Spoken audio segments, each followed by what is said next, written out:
Hi everyone. In this tutorial, we will talk about the transaction log. The transaction log support roll back the database to the point of the failure. Um, there is two commands in a transaction log. There is a committed, which is if everything is in order with all statements within a single transaction. All changes are recorded together and a database is called committed. Like that means if I have a condition and if my condition is true, I will see my uh, transaction will be committed. In rollback, if any error occurs, I will see the SQL groups statement. All changes need to be aborted. So I'm gonna give here an example using if statement, which is in my statement there is either true or false. Um, I will say here I will start with like begin. This is how you create your transaction log. Begin tran. I'm gonna call it T table, and I will declare a variable called at count int. In this example, you will understand how the transaction will work. I will say set at count equal to. What I'm going to do is, let me go here, let me go to one of these tables. This is a student table called student.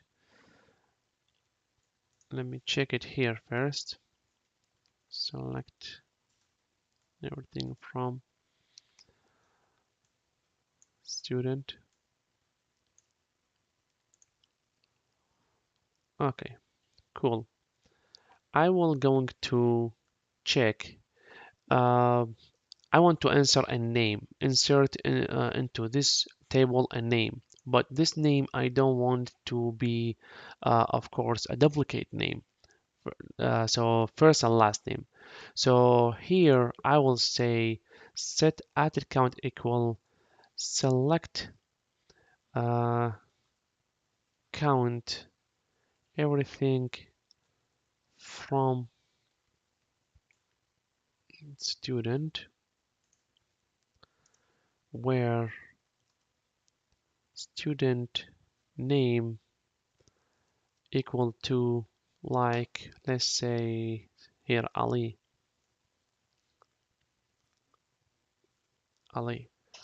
So let me see my count here. Of course I'm gonna gain one record. Of course there is a one record called Ali. So here I will going to check if I have the name Ali here. I want you to roll back and don't execute my script. Otherwise, the name that I am trying to insert, like Ali, if it's not here, I need you to insert it. I'm going to show you how. If at count more than or equal 1, so begin and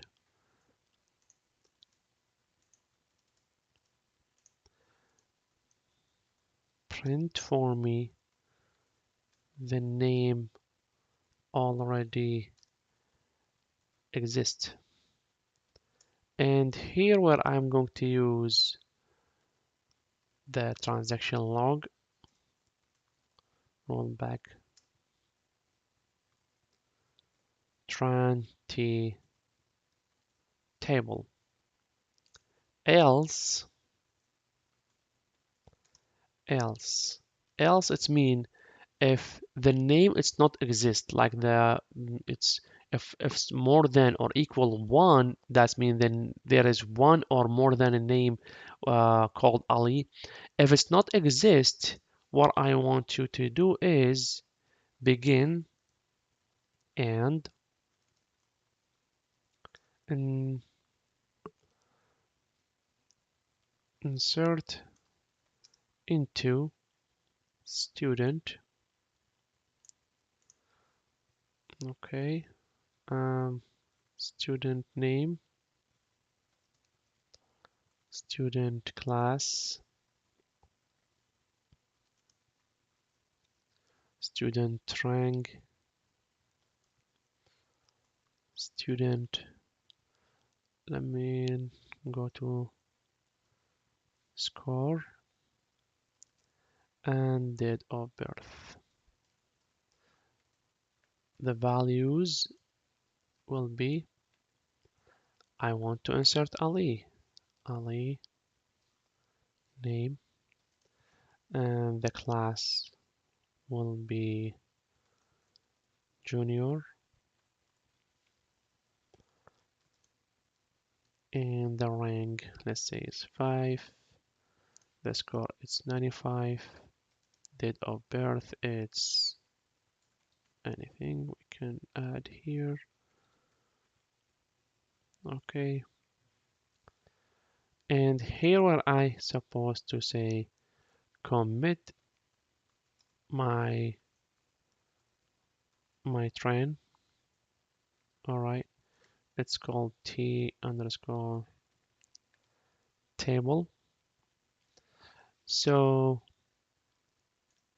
this is my statement here. This is how I'm going to use the transaction. First, I create the transaction here, and I declared a variable that I'm going to use the variable, which the variable will be select count everything from the table where the student name equal any name, like this one, Ali. If Ali is there, that means it's equal to 1, or if it's like more than a 1. So if it's there, I need you to print the name is already exist. So roll back the trend. That's mean it's not going to, like inserting or forward or complete my script. It's gonna stop to here. Otherwise, if it's not equal to 1, that means 0. That means this name is not exist in my table. I need you to execute this query, which is insert into my table. The name is Ali, and commit the trend in order to commit my script. So here, see the name, it's already exists. But if I said, let me choose a name that is not exist here. Let me go to, choose Colin. And here I need you to insert Colin. So now the colon is not exist here. As we see, the colon is not here. So of course, my first script will be skipped because this one or my condition here will be false. It's not more than or equal 1, it will be 0. This is where it's my script will be uh, executed. Cannot insert the value nil into column studio. Okay, because I thought this one is increased automatically, which is committed. So what I'm going to do is student ID. I'm going here say 16. I thought this column has identity. So let's go back. All right, this says incorrect near. See right here, I have 2 commas. There are fewer columns in the insert statement than the values specified in the values. Okay, let me see. What's wrong? Oh, the student This is something good that you keep getting errors that you will learn. It says here the columns here that you are specify in your insert statement, it's less than the values that you are entering. Now let's count 1, 2, 3, 4, 5, 6. 1, 2, 3, 4, 5, 6, and make sure they are in order. Okay, one row is affected. Let's select everything, and here is my column. This is my name that I just inserted. So I committed everything. It's create the transaction and create the variable. I insert my value inside my variable and I use it here in if statement.